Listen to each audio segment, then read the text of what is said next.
Саламатсыздар әріптестер, менің аты-жөнім Нұртаева С мен 5-ші мектеп гимназиясының химия пәні мұғалімі. Сіздердің назарларыңызға авторлық бағдарламаны әзірлеу технологиясы туралы мастер-классымды ұсынғалы отырмын. Яғни оқушылардың білімге деген түрлі сұраныстарына байланысты мұғалімдер оқу бағдарламаларын құрастыруға немесе типтік оқу бағдарламаларын әзірлеуге ниет білдіреді. Оқу бағдарламасы нормативтік құжат, сондықтан автордың жоғары білікті маман болуы талап етіледі. Педагогикалық бағдарламалардың негізгі екі бағыты болады. Олар білімділік және сауықтыру. Білімділік негізгі қызмет түрі ол танымдылық, ал сауықтыру негізгі қызмет түрі ол ойын спорт түрі. Білімділік бағдарламаның негізгі үш типі болады екен. Олар типтік бағдарлама, тәжірибелік, яғни эксперименттік бағдарлама және авторлық бағдарлама болып, осылай үшке бөлінеді. Енді авторлық бағдарлама педагог немесе педагогтер ұжымы толығымен дайындайды, және оған зияткерлік құқығы беріледі. Бұл не алғаш енгізілген курсты, не автордың дәстүрлі тақырыпты өзіндік тәсілмен оқыту бағдарламасы. Мұндай бағдарлама мазмұны жаңашылдығымен және өзектілігімен ерекшеленетін білім беру проблемаларын шешуге ұсынылған құралдар жиынтығы. Авторлық бағдарлама эксперименттік те болуы мүмкін, бірақ міндетті түрде жаңалығымен авторлығы құжат бойынша дәлелі болуы қажет. Бір автор немесе бірнеше автор болуы мүмкін екен. Келесі, инновациялық потенциал бойынша авторлық бағдарламаның келесі үлгілері анықталды. Яғни авторлық бағдарламаны осы 4 үлгіде жазуымызға болады екен. 4 түрлі бағытта: өнертапқыштық, комбинаторлық, толықтырылған және жаңашыл. Осылай 4 бағытты таңдап, 4 бағыт бойынша жазуымызға болады екен. Енді сіздерге осы 4 бағыттың анықтамалары берілген, сіздер сәйкестендіріп кішкене жаттығу жұмысын жасап жіберсек. Өнертапқыштық бағдарламалы қалай жазылады екен? Сіздер бірге оқыңыздар.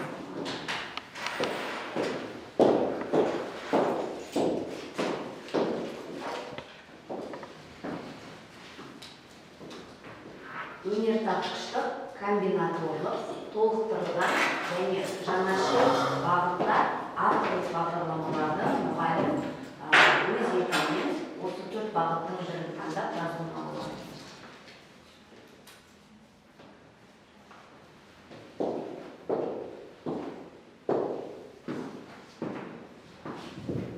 Бағдарламаларды ішінара жеткізу жолын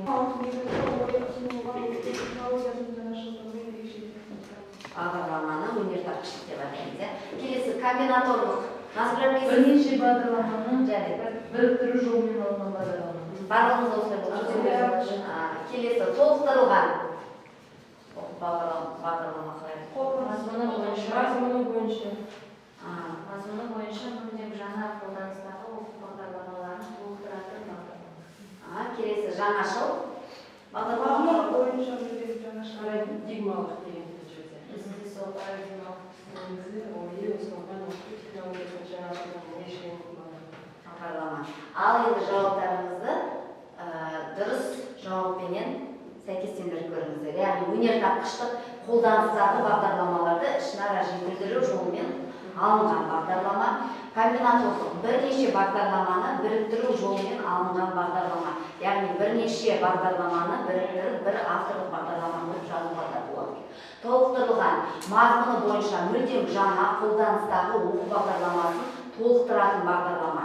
Келесі, жаңашыл, ол парадигмалық негізі бойы ұсынылған оқу технологиясының жаңашылдығымен ерекшеленетін бағдарлама. Яғни осындай 4 түрлі жолмен біз авторлық бағдарламаны таңдап жазуымызға болады екен. Келесі, авторлық бағдарламаны мектептің білім беру үдерісіне енгізу келесі іс-әрекеттерді қамтиды. Яғни авторлық бағдарламада міндетті түрде рецензия алу қажет болады. Ол рецензия ішкі рецензия және сыртқы рецензия. Ішкі рецензия ол әдістемелік емес, әдістемелік бірлестікте талқыланады. Ал сыртқы рецензия ол ғылыми әдістемелік ұйымдар мамандардан алынады екен. Яғни жоғары оқу орындарының мамандарынан алуымызға болады.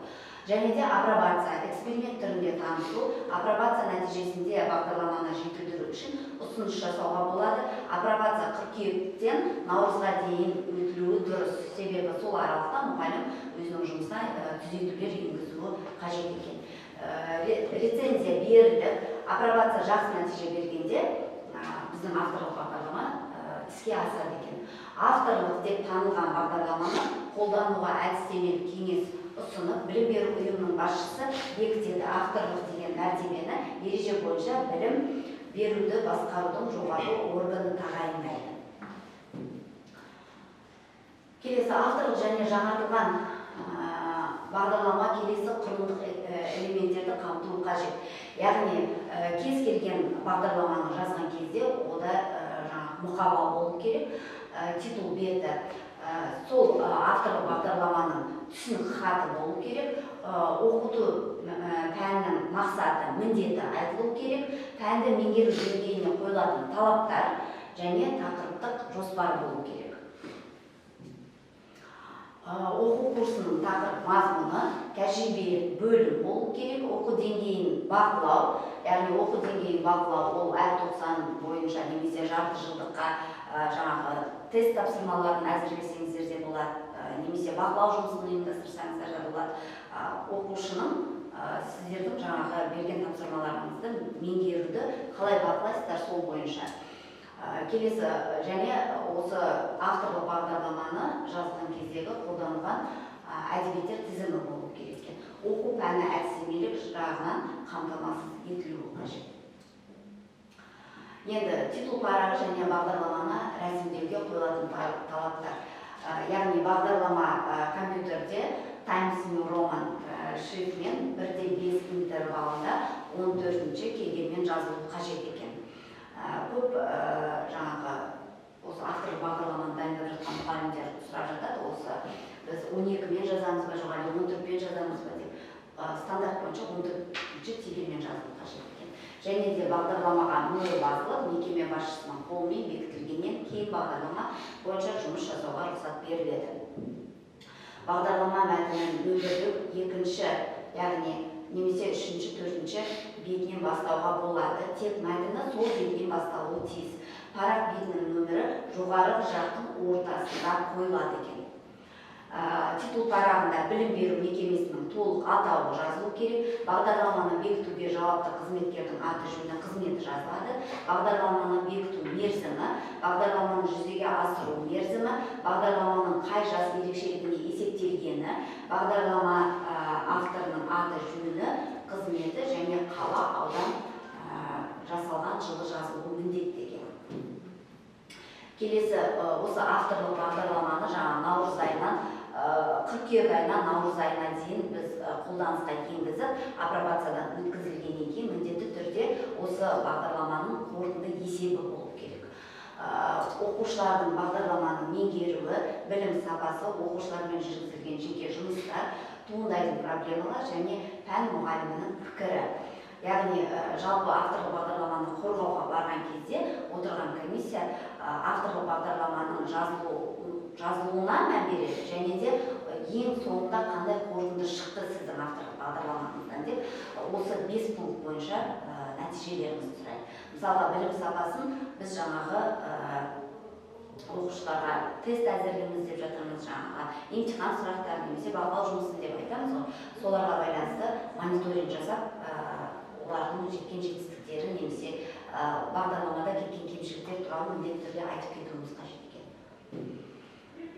Келесі мына авторлық бағдарлама құрылымы. Біз енді 2017-2018 жылы осылай авторлық бағдарламаны әзірлеп, сол авторлық бағдарламаның құрылымына нелерді енгіздік? Оқу бағдарламасы, сабақ жоспары, оқушы дәптері, технологиялық минимум, технологиялық карта, дидактикалық материалы және тест тапсырмаларын жасадым. Енді бұл жерде міндетті түрде авторлық бағдарламаның құрылымына кіретін оқу бағдарламасы, сабақ жоспары, оқушы дәптері және тест тапсырмалары. Енді бізде эксперименттік бағытты таңдағандықтан біз технологиялық минимумды, технологиялық картаны және дидактикалық материалды енгіздік. Бұл жерде бізде жаңашылдық болып отырған ол технологиялық карта.